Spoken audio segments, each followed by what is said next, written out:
Hello student, हम लोग पढ़ रहे हैं फर्स्ट ईयर मैथ, जिसमें हम रैखिक और समीकरण के प्रश्नों को हल कर रहे हैं। इससे पहले जो भी सवाल लगा है वो ऐसे रैखिक और समीकरण था जिसमें केवल एक चर था, उसको हमने हल किया है। आज हम लोग रैखिक और समीकरण को हल करेंगे जिसमें दो चर होंगे। कितने चर होंगे? दो चर होंगे। उसे ग्राफिकल मेथड, आलेखन विधि द्वारा हम उसको हल करेंगे। पहले आइए हम जानते हैं दो चर वाले रैखिक और समीकरण। तो देखिए आपका ax plus B Y greater than C, ax plus B Y greater than equal to C, ax plus B Y less than C, ax plus B Y less than equal to C. जिस तरह से आप दो चर वाले रैखिक समीकरण पढ़ते हैं, सेम वही प्रोसेस है। यहाँ पे हम इनइक्वालिटीज का साइन लगा देंगे और यह असमीकरण हो जाएगा। अगर यहीं हम इक्वल का साइन लगाते ये दो चर वाला क्या हो जाता है? रैखिक समीकरण हो जाता है। ऐसा रैखिक समीकरण जिसमें दो चर होते हैं, वहां पे उसको आप हाई स्कूल में हल करना पड़ते हैं, व्युत्पन्न विधि, विलोपन विधि, प्रतिस्थापन विधि से हल करते हैं। यहाँ पे हम इस रैखिक और समीकरण को हल करना सीखेंगे ग्राफ मेथड से। ठीक है, तो आइए पहले जानेंगे। ये आपका हो गया जिसे हम बोलते हैं लीनियर इनइक्वालिटीज इन टू वेरिएबल्स। इसमें दो चर हैं। देखिए, अब इसके साथ दो चर होने का एक कंडीशन होना चाहिए, A B not equal to 0। A और बी ऐसे लिखिए, चाहे इसको अलग करके लिखिए, A not equal to 0, B not equal to 0। A भी 0 नहीं होना चाहिए और बी भी 0 नहीं होना चाहिए। क्यों? क्योंकि अगर इनमें से कोई किसी एक की वैल्यू 0 हो जाएगा तो ये आपका दो चर ना होकर एक चर में कन्वर्ट हो जाएगा। दोनों से ए या बी में किसी की वैल्यू अगर 0 हो गई तो यह क्या हो जाएगा? दो चर ना होकर एक चर, एक वेरिएबल हो जाएगा। और इसके अलावा ए बी सी कैसी संख्या होती है? ये आप belong to R. A B C ये तीनों जो हैं वास्तविक संख्याएं होती हैं। कैसी संख्या होती हैं? वास्तविक संख्याएं होती हैं। तो ये आपका हो गया इनइक्वालिटीज, लीनियर इनइक्वालिटीज इन टू वेरिएबल। ये आपका रैखिक और समीकरण दो चर। ठीक है, इसको हमें हल करना है। तो इसको हल करने से पहले, क्योंकि जो इसको हल करना है, ठीक है, वो आलेखित करना है, मतलब ग्राफ मेथड से हल करना है। ठीक है, और किसमें हल करना है? द्विविमीय तल में हल करना है। किसमें हल करना है? द्विविमीय तल, जिसे बोलते हैं सेकेंड डायमेंशन प्लेन। तो आइए पहले उस चीज को हम जानते हैं। यह चीज आपको क्लियर हो गया होगा। ये आप जानते हैं, जब दो लाइनें एक दूसरे को लंबवत कट करती हैं, ये आपका होता है क्या? ओरिजिन होता है, मूल बिंदु होता है। इसको हम एक्स अक्ष बोलते हैं और इसको वाई अक्ष बोलते हैं। ये आपका एक्स अक्ष है और यह वाई अक्ष है। इस पर कैसी संख्याएं दर्शाते हैं? तो ये आपको पता होना चाहिए। इस पर हम वास्तविक संख्याओं को दर्शाते हैं। एक्स अक्ष पर भी वास्तविक संख्याएं दर्शाई जाती हैं, वाई अक्ष पर भी वास्तविक संख्याएं दर्शाई जाती हैं। एक दूसरे को जहां एक्स वाई अक्ष कट करते हैं उसे मूल बिंदु ओरिजिन कहते हैं। ये आपका इसे दर्शाने के लिए +1 कर सकते हैं, +2, +3, +4। इधर आपका क्या होता है? -1, -2, -3, -4। ऊपर हो जाएगा आपका +1, +2, +3, +4। नीचे आपका -1, -2, -3, -4। इस तरह हम संख्याओं को दर्शाते हैं। यह हमारे कोई भी संख्या हो, इसके बीच में अनंत संख्या होती हैं। आप पढ़े होंगे, दो वास्तविक संख्याओं के बीच में अनंत वास्तविक संख्याएं होती हैं। तो ऐसे ही दर्शाया गया, इसके बीच में भी बहुत सारी संख्याएं होती हैं जो अनंत होती हैं। ये तो हो गया। यह मान लीजिए आपका कार्तीय तल, इसको हम बोलते हैं, क्या बोलते हैं? कार्टेशियन प्लेन, कार्तीय तल बोलते हैं। और इसी को हम द्विविमीय तल भी कहते हैं। क्या कहते हैं? द्विविमीय तल। द्विविमीय तल इसी का नाम है इसको द्विविमीय तल क्यों कहते हैं? क्योंकि द्विविमी, बी मतलब होता है भुजा, बीमा मतलब होता है भुजा होता है। तो देखिए एक एक्स अक्ष होता है, एक वाई अक्ष होता है, कितनी? 2। और तल का मतलब होता है प्लेन होता है, कोई भी चीज ऐसा प्लेन हो एकदम क्लीन हो, ठीक है, उसमें खुरदरा पड़ना हो, उसी को हम क्या बोलते हैं? तल बोलते हैं। ये बेसिक चीजें आप जानते हैं। फिर तल हो गया। और द्विविमी का मतलब क्या? 2 भुजा। देखिए एक एक्स अक्ष है और एक वाई अक्ष, इसी को हम बोलते हैं द्विविमी तल बोलते हैं। यह आपका एक्स अक्ष होता है और यह वाई अक्ष होता है। इतना क्लियर हो गया। अब आइए इस द्विविमी तल में अगर हम कोई भी रेखा को दर्शाते हैं, आप रेखा दर्शाना पढ़े हैं, तो मान लीजिए अगर हम किसी रेखा को ऐसे करके दर्शाते हैं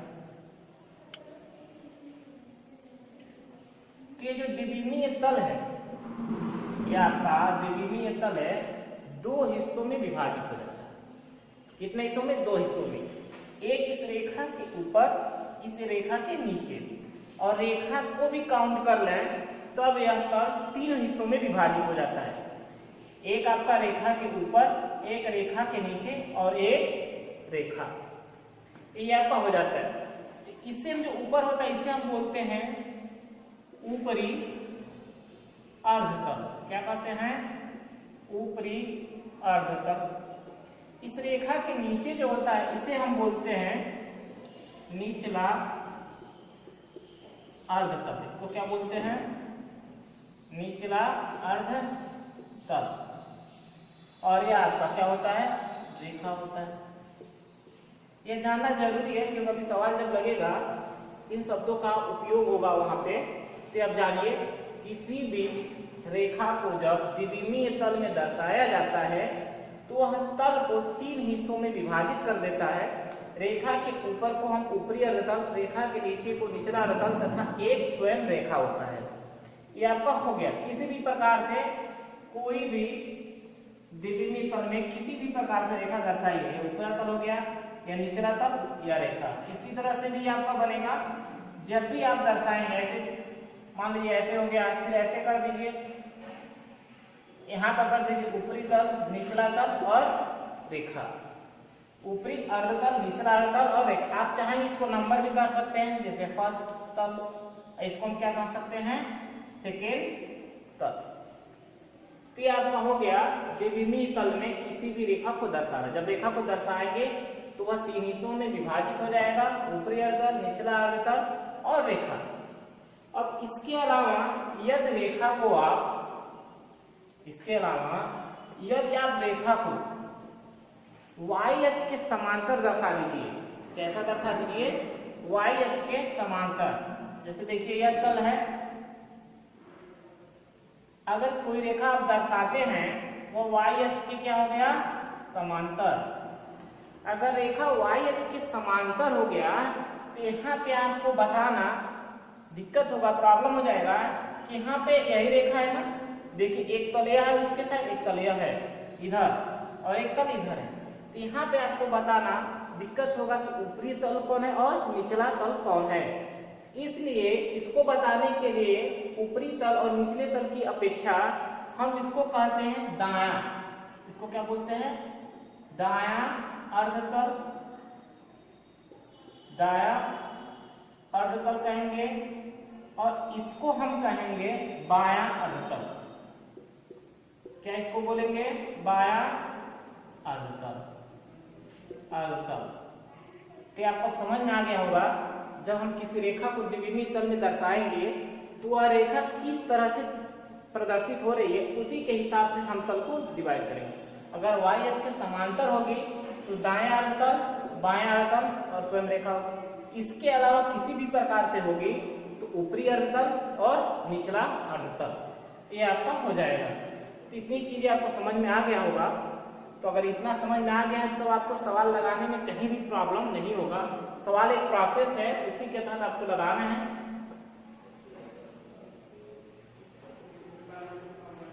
चलिए आइए हम एक सवाल लेते हैं और फिर उससे चीजों को हम क्लियर करते हैं। x + y <5। ये आपका 6.2 6.2 प्रश्नावली है क्योंकि वही चल रहा है। 12 प्रश्नावली हो चुका है, उसके सभी सवाल लग चुके थे। ये 6.2 का पहला सवाल है। कुछ सवाल हैं जो अच्छे सवाल है हम लगा देते हैं, बेसिक आपको सब कुछ समझ में आ जाएगा। जो सवाल कुछ बचेगा उसको आप लगाना चाहेंगे तो लग जाएगा, कहीं पे भी आपको दिक्कत नहीं होगा अगर आज जो भी बताया जा रहा है आप इसको समझ रहे हैं। क्योंकि ये चैप्टर बहुत ही इंपॉर्टेंट अपने आप में है, क्योंकि इसका महत्व आप 12 में पढ़ेंगे वहां पे भी है, क्योंकि ये दर्शाने का काम 12 में भी आपको करना है। फिर आप आगे भी पढ़ते हैं वहां पर भी इस चैप्टर का बहुत इंपॉर्टेंट है, ठीक है। इसलिए इस चीज को आप अच्छे से समझिए, जहां दिक्कत होगा कमेंट करके बताइएगा। आइए इसको हल करते हैं। ये आपका x + y > 5। देखिए इसमें दो चर है, ठीक है। दो चर हो, एक चर भी होगा तभी कोई दिक्कत नहीं है, लेकिन ये सवाल है आपका कहेगा x + y > 5 द्विविमीय तल में, इसमें द्विविमीय तल में आलेखित कीजिए। क्या करिए? द्विविमीय तल में आलेखित कीजिए। द्विविमीय तल बताना है और उसमें इस असमिका को क्या करना है? दर्शाना है, बताना है। आइए इसको हल करते हैं। तो सबसे पहला काम हल करते समय क्या लिखेंगे? असमिका, असमिका को समीकरण के रूप में व्यक्त करने पर,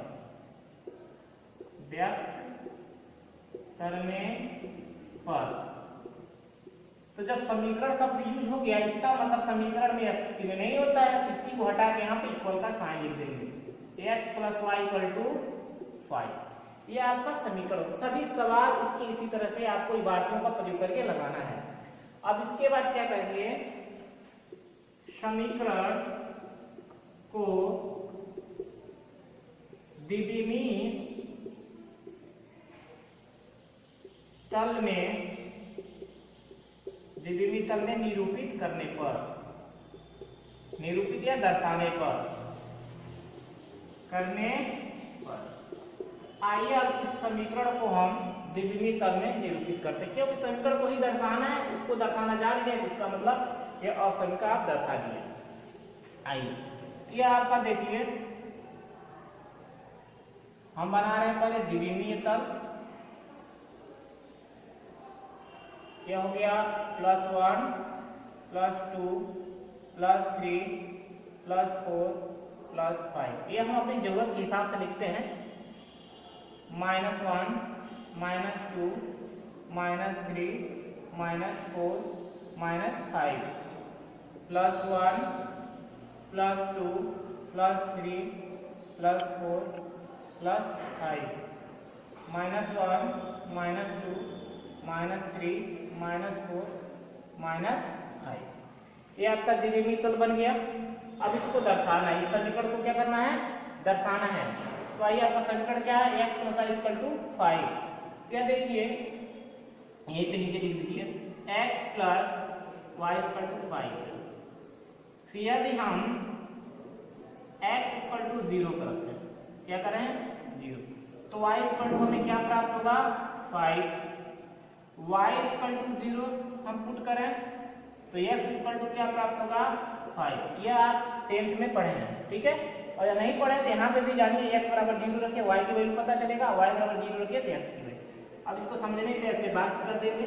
यह रफ का ही कार्य है, इसके रफ के बजाय आप जहाँ फिगर बनाइए वही पे इसको दर्शा दीजिए, आपको समझने में दिक्कत होगा। यह हो गया x और y। हमने x = 0 रखा है, y = 5 हमें फाइंड हुआ है, प्राप्त हुआ है। y = 0 रखा है, x = 5। ये आपका हो गया। अब आपको क्या करना है? 0 रखने से आपको बेनिफिट होता है, 0 के अलावा कोई भी संख्या रख सकते हैं। बेनिफिट होता है 0 रखने से आपको x और y x पे ही जाना होता है, किसी चतुर्थांश में जाने की जरूरत नहीं पड़ता है। इसलिए आप हमेशा x = 0 y = 0 रख के ज्ञात कीजिए। x वाला लाइन में देखिए क्या है? 5। ये आपका 5 है, क्योंकि पॉजिटिव है, ये पॉजिटिव, ये सीधा नेगेटिव होता है। y = भी क्या है? 5। 0 को आप निगलेक्ट करेंगे, वो उसके साथ निर्देशांक होता है, ठीक है। लेकिन आप यहाँ समझने के लिए बस इतना ही करिए। क्या हो गया? y = वास्तव में यह क्या है? 0 5 है। यह x = 0 y = 2, x = 0 ये वास्तव में क्या है? 0 5 बिंदु है यह, और ये आपका क्या है? 5 0 है, ठीक है। तो 0 चूंकि हम y अक्ष पे आ जाते हैं, या y अक्ष पे आने से ही 0 का कोई वैल्यू रहने जाता है। x अक्ष पे आ जाते हैं तो यहाँ से y वाला वैल्यू क्या हो जाता है, 0 हो जाता है, क्या 5 से वैल्यू हमारा काम हो जाएगा। ये आपका हो गया 5। अब इसको क्या करिए, मिलाना है। तो मिलाने के लिए आप दो तरह से मिलाएंगे। पहला, अगर सवाल में इक्वल का साइन नहीं लगा है, प्रश्न में इक्वल का साइन नहीं लगा है, तो मिलाने के लिए आप डॉट का प्रयोग करेंगे। कैसे मिलाएंगे, डॉट करके, ऐसे करके आप मिलाएंगे, ऐसे करके आप मिलाएंगे। अगर यहीं पे इक्वल का साइन लगा होता तो आप इसको सीधे मिला देते, एक लाइन के तौर पे मिला देते। सही, एक सवाल आपको समझना है, बाकी सभी सवाल आप लगा सकते हैं। ये आप हो गया इतना। चलिए, इतना करने के बाद अब हमें यह देखना है, क्योंकि इक्वल का साइन नहीं आने से इक्वल जो आएगा वो उसका सलूशन नहीं होगा। अभी आगे क्लियर है। अब हम यह देखना है ऊपरी अर्धतल सलूशन होगा कि निचला अर्धतल सलूशन। तो इसके लिए आप ऊपरी अर्धतल या निचले अर्धतल में कोई एक बिंदु लीजिए। क्या करिए, कोई एक बिंदु लीजिए। तो हम चलिए निचले अर्धतल में एक बिंदु ले रहे हैं, यहाँ पे ओरिजिन ले रहे हैं। ओरिजिन मूल बिंदु होता है निचले अर्धतल में, और उसका निर्देशांक क्या होता है, 0 0 होता है। तो चलिए हम ले रहे हैं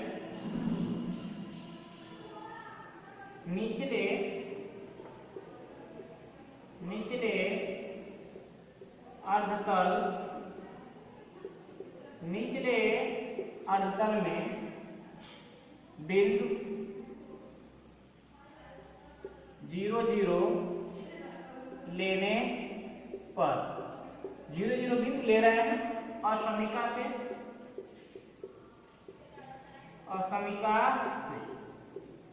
अब 0 0 बिंदु ले रहे हैं असमिका से, हमने असमिका में इस बिंदु को रखिए 0 + 0 लेस देन 5, 0 लेस देन 5। यह सत्य है क्योंकि हम जानते हैं 0 5 से लेस देन है। अगर सत्य है तो इसका मतलब यह हुआ जो बिंदु लेके हम चले हैं यह असमिका को सेटिस्फाई कर गया। क्या हो गया, सेटिस्फाई किया, मतलब संतुष्ट किया। इसी प्रकार आप निचले अर्धतल में कहीं पर भी कोई भी बिंदु उठा लीजिए, यहाँ से कोई भी बिंदु उठा लीजिए, ठीक है, वह असमिका को क्या करेगा, सेटिस्फाई करेगा।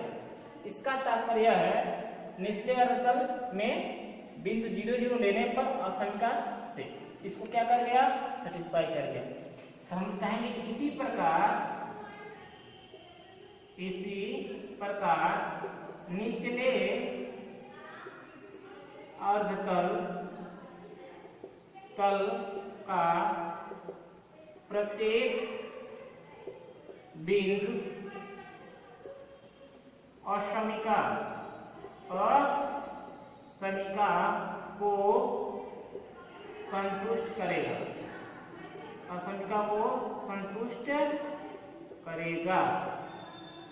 निचले अर्धतल का प्रत्येक बिंदु क्या होगा, असमिका को संतुष्ट करेगा। ठीक है, इसका तात्पर्य है, इसको मिटा रहे हैं,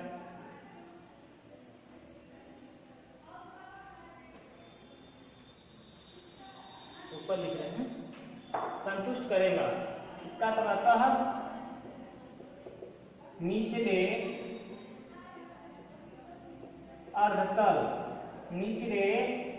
अर्धतल का प्रत्येक बिंदु असमिका का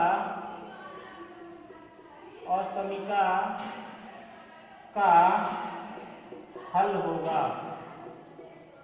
असमिका का हल होगा। बस ये आपका हो गया, ये थ्योरेटिकल पार्ट हो गया।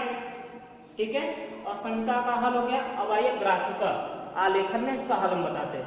तो हम जान गए निचला अर्धतल क्या है, इस असमिका का हल है। तो निचला अर्धतल यही है ना, इसको ग्राफिकल में दर्शाने के लिए, ठीक है, ग्राफ में इसको आप ऐसे लाइन खींच दीजिए समझने के लिए, जो इससे टच ना हो, इधर उसी के पास होता है। ये ग्राफ देख के यह समझ में आ जाएगा निचला अर्धतल हम चूंकि यहीं तक खींच रहे थे, इसका मतलब यह नहीं कि इतना ही है, ये पूरा नीचे आएगा, जितना भी आएगा बिंदु, ठीक है, ऊपर तक जाएगा, यह भी आपका क्या होगा, इधर तक जाएगा, और ये पूरा नीचे का बिंदु। ठीक है, बस दिखाने के लिए हम इतना ही करते हैं। ये आपका क्या हो गया, निचला अवतल ऐसे बना दे सकते हैं जिससे देखकर पता चल जाए। तो आप ग्राफ में ऐसे बनाएंगे तो ग्राफ से भी पता चल गया, ठीक है। इस रेखे के निचला अवतल, चूंकि यहाँ पे डॉट डॉट है, इससे यह समझ में आएगा कि यह रेखा नहीं है, इसके हल में यह रेखा नहीं है। उसके अलावा जो निचला अवतल है उसका प्रत्येक बिंदु असमीका का हल होगा। जो असमीका था x + y < 5, इसका हल होगा। ये ग्राफिकल मेथड हुआ और यह टोटल थ्योरेटिकल पार्ट हुआ, ठीक है। तो आपको समझ में आ गया होगा यह सवाल कैसे लगा है। ये इसका ग्राफिकल सॉल्यूशन हो गया। द्विविमीय तल में आलेखित करना, द्विविमीय तल में या आलेखन से हल करना, ठीक है। ये आपका ग्राफिकल पार्ट हो गया, ठीक है, आलेखन भी। और ये आपका होगा थ्योरेटिकल पार्ट। ये आपको क्लियर हो गया होगा।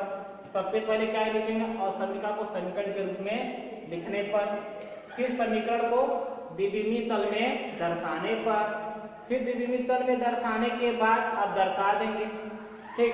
दर्शाने के बाद निचले अर्थतल या ऊपरी अर्थतल में कोई एक बिंदु लेंगे, उस बिंदु को असमीका में हम रखेंगे।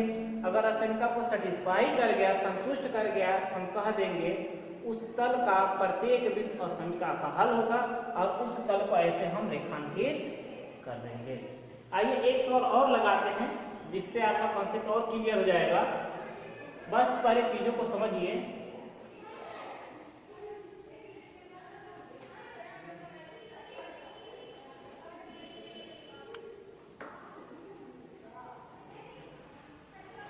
ये दूसरा सवाल आपका 2x + y ≥ 6। ये आपका सवाल है 2x + y ≥ 6 है। आइए सवाल को लगाते हैं। तो प्रोसेस सेम वही होगा। और समीका को पहले क्या लिखेंगे, असमीका को समीकरण के रूप में व्यक्त करने पर, असमीका को लिखिए, असमीका को समीकरण के रूप में लिखने पर, असमीका को समीकरण के रूप में लिखने पर तो क्या हो जाएगा, 2x + y = 6। फिर क्या लिखेंगे, समीकरण को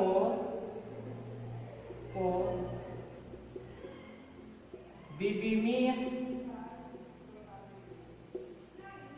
तल में निरूपित करने पर, निरूपित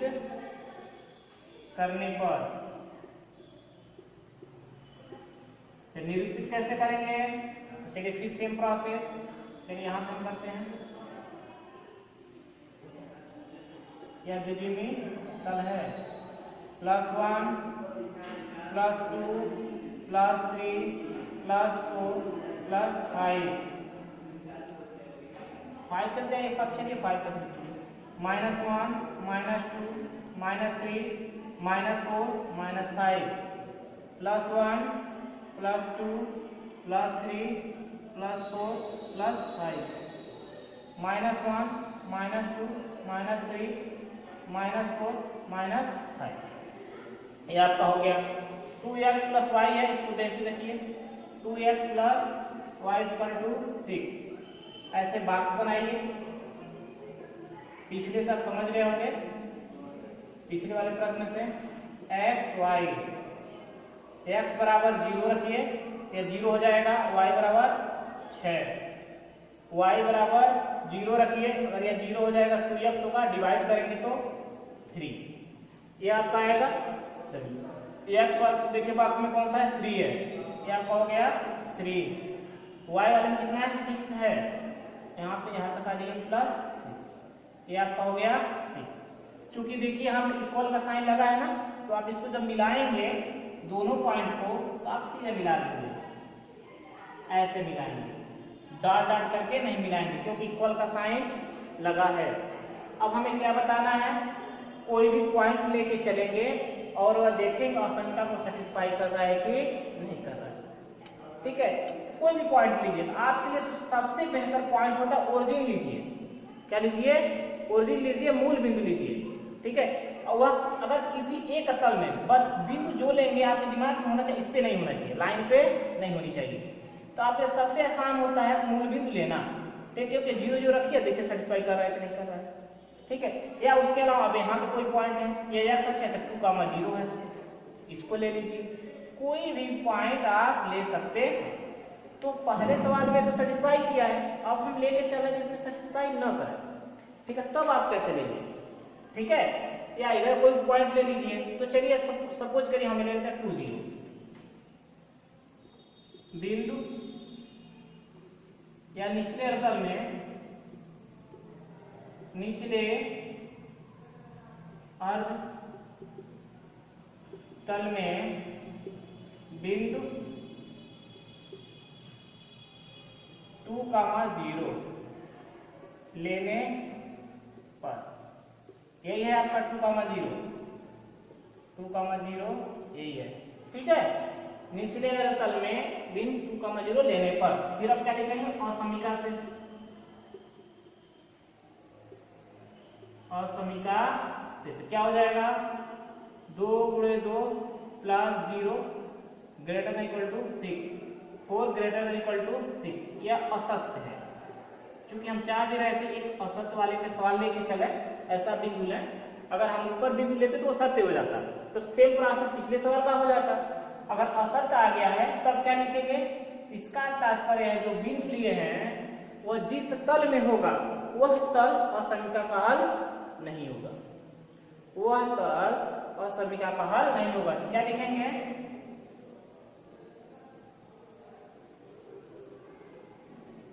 इसी प्रकार निचले अर्धतल का कोई बिंदु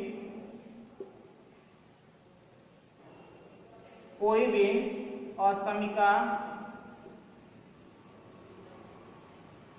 को संतुष्ट नहीं करेगा, संतुष्ट नहीं करेगा। अतः निचले अर्धतल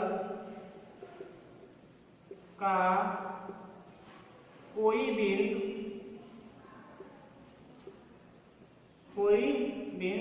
असमीका का हल नहीं होगा, असमीका का हल नहीं होगा, ठीक है। चूंकि इक्वल का साइन लगा है, ठीक है, इसमें उत्तर का क्या हो जाएगा, नहीं होगा, अर्थात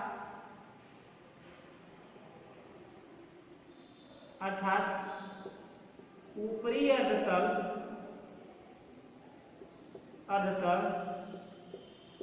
रेखा सहित,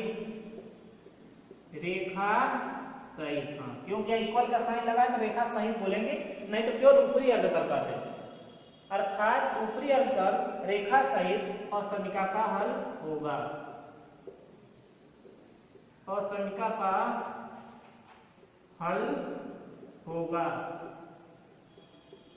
ठीक है। यह थ्योरेटिकल पार्ट हो गया, आपको समझ में आ गया होगा। अब आइए हम प्रैक्टिकल पार्ट पे चलते हैं। तो ये हम जान गए कौन सा अर्थतल असमीका का हल है, ऊपरी अर्थतल, तो ये आपका हो गया ऊपरी अर्थतल, यही आपका ऊपरी अर्थतल है जो रेखा सहित है। इक्वल का साइन जब रहेगा तो रेखा सहित होगा, और जब इक्वल का साइन उसमें नहीं लगा होगा तो रेखा सहित नहीं होगा। आप इसको जहां तक ले जाना वहां तक ले जा सकते हैं, लेकिन बहुत ज्यादा ले जाने की जरूरत नहीं है, इससे आपको समझ में आ जाना चाहिए, ठीक है। यही तल क्या है, असमीका का हल है। हम केवल जितना किए यही नहीं है तल, इसको मत समझिएगा, यह रेखा जहां तक बढ़ेगा वहां तक ऐसे ही जाएगा, और नीचे जहां तक रेखा बढ़ेगा वहां तक जाएगा, और इधर का पूरा तल है, ठीक है। ये आपको चीजें क्लियर होनी चाहिए कि हम जितना यहाँ दिखा रहे हैं, दर्शा रहे हैं, इतना ही नहीं है सब, ये बस दिखाने के लिए है, क्योंकि ऐसा नहीं ना कि हम रेखा को बढ़ाते चले जाएं, इसको दर्शाते चले जाएंगे, बस ये तीर लगा है, आप समझिए। ये आप तो आपको कॉन्सेप्ट क्लियर हो गया होगा सवाल कैसे लग रहा है। या थ्योरेटिकल पर सेम आपको ऐसे ही करना है और शंका को समीकरण के रूप में लिखना है, फिर समीकरण को द्विविमीय तल में दर्शाना है। दर्शाने के बाद कोई भी बिंदु हम लेकर शंका को सेटिस्फाई कराएंगे, सेटिस्फाई कर गया तो वह बिंदु जिस तल में हुआ वही तल क्या हो जाएगा, हल हो जाएगा। नहीं है इसके विपरीत वाला हो जाएगा। इतना चीज आपको क्लियर हो गया होगा। ठीक है, एक सवाल और लगाएंगे जिसमें दाएं और बायां तल की बात होगी।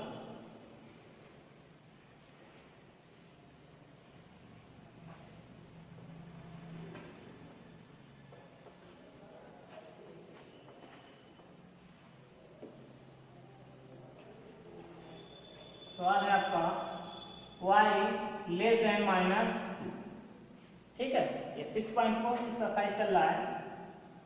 इतने सवाल से हम लगा रहे हैं, जो बचेगा सवाल आप लगाएंगे आपको कहीं भी दिक्कत नहीं होगा।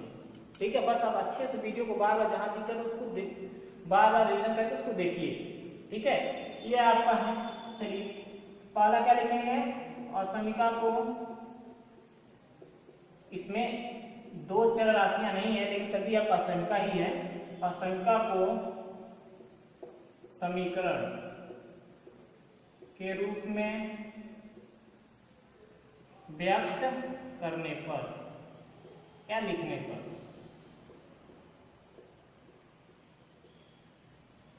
क्या हो जाएगा, y इक्वल टू -2।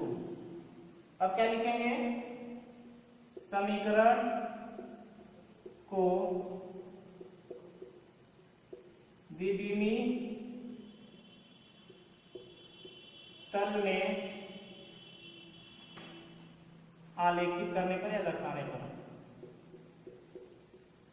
आलेखित करने पर।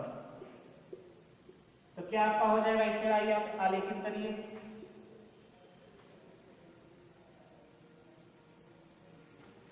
+1 +2 -1 -2 +1 +2 -1 -2। ये अपने तरफ से संख्या है, -3 तक जा सकते हैं या +3 तक भी जा सकते हैं। यहाँ पर भी +3 और -3। आप अपने हिसाब से हम देखते हैं या x और या y। तो y equal to -2, y equal to -2 कौन सी लाइन है? ठीक है, तो देखिए यही है ना आपका -2, ये y अक्ष है, ये -2। तो y इक्वल टू -2 का मतलब यह होता है, ठीक है, y तो -2 लीजिए और x इसके समान कर, ये आपका यह हो जाएगा। ठीक है, यह आपका यह हो जाएगा y इक्वल टू -2 लाइन। ठीक है, अगर x इक्वल टू कुछ होता है तो वह लाइन ऐसे होती है। ठीक है, अगर y इक्वल टू -2 है तो y अक्ष के लंबवत होगा, x इक्वल टू कुछ रहेगा, कोई भी वैल्यू रहेगी तो x अक्ष के लंबवत होगा। तो यहाँ से स्पष्ट दिख रहा है यह ऊपरी अर्धतल है, ये क्या है, ऊपरी अर्धतल, और यह निचला अर्धतल। ठीक है, बाकी सेम प्रोसेस आप वैसे ही करेंगे, सेम प्रोसेस आप वैसे ही करेंगे, सेटिस्फाई कराएंगे और आप सवाल को लगा लीजिएगा। बस हम आपको ग्राफ थोड़ा सा बता दे रहे हैं क्या होगा। ठीक है, आइए एक सवाल और लेते हैं, या इसको लगाना कंप्लीट भी कर सकते हैं। अब क्या लिखेंगे, कोई बिंदु लीजिए,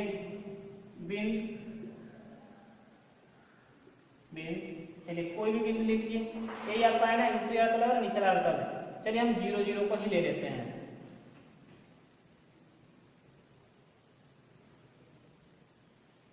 जीरो नहीं, नीचे का कोई बिंदु लीजिए, -3, 0 लेते हैं,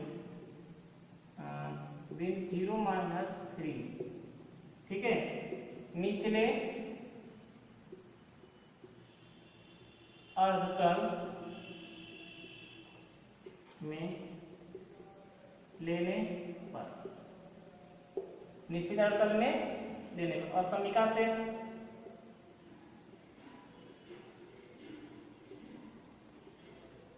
समीकरण क्या हो जाएगा, ये आप जानते हैं x कोऑर्डिनेट होता है या y कोऑर्डिनेट होता है। तो समीकरण में केवल y कोऑर्डिनेट दिया है, y रख दीजिए, -3 लेस देन -2। यह क्या है, सत्य है। हम जानते हैं -3 से ग्रेटर देन होता है -2।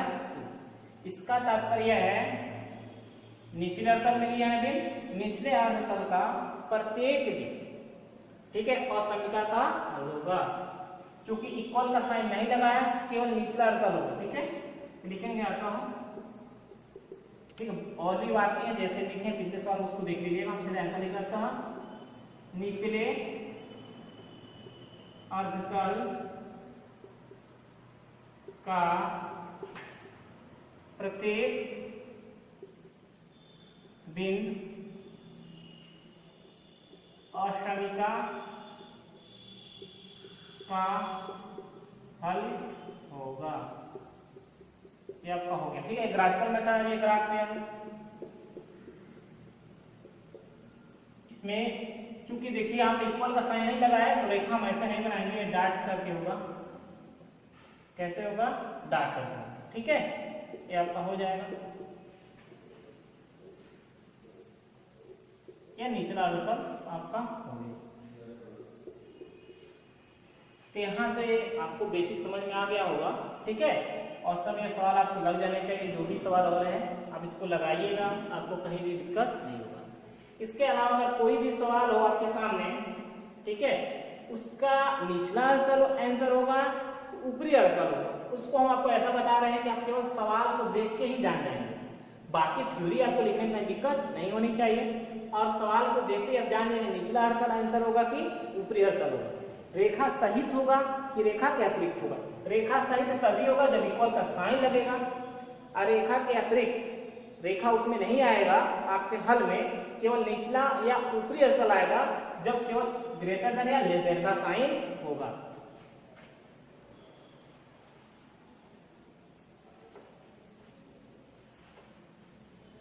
तो आइए अब जैसे कोई भी प्रश्न हो आपके सामने, जैसे पहला प्रश्न था x plus Y less than 5, ठीक है, यह हो गया। अब इसमें पूछा जाए आपकी निचला अवतल आंसर होगा, ऊपरी अवतल होगा, ठीक है। तो आप देखिए दो चीज आपको इसमें ध्यान देना होता है। पहला, y का कोफिशिएंट पॉजिटिव है कि निगेटिव है? y का कोफिशिएंट गुणांक पॉजिटिव है कि निगेटिव है? यहाँ पे क्या है? पॉजिटिव। क्या है? पॉजिटिव है। पॉजिटिव होने के बाद, ठीक है, बस एक चीज हो गया। दूसरा, पॉजिटिव हमेशा हम रखते हैं।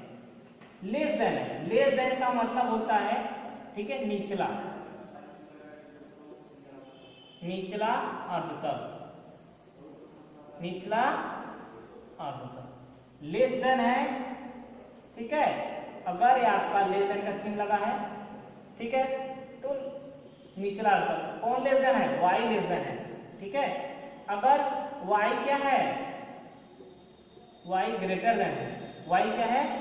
ग्रेटर देन है, ऊपरी अवतल, ऊपरी अवतल, ठीक है। हाँ, अगर y मान लीजिए अगर निगेटिव होता, सपोज करिए x माइनस, ठीक है,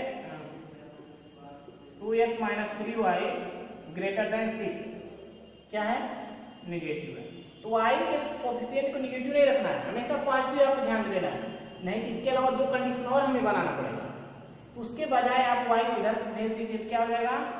2x greater than 6 plus 3y। अब देखिए y क्या है? लेस देन, माइनस है तो इसको इधर कर दीजिए, क्या हो जाएगा? प्लस हो जाएगा।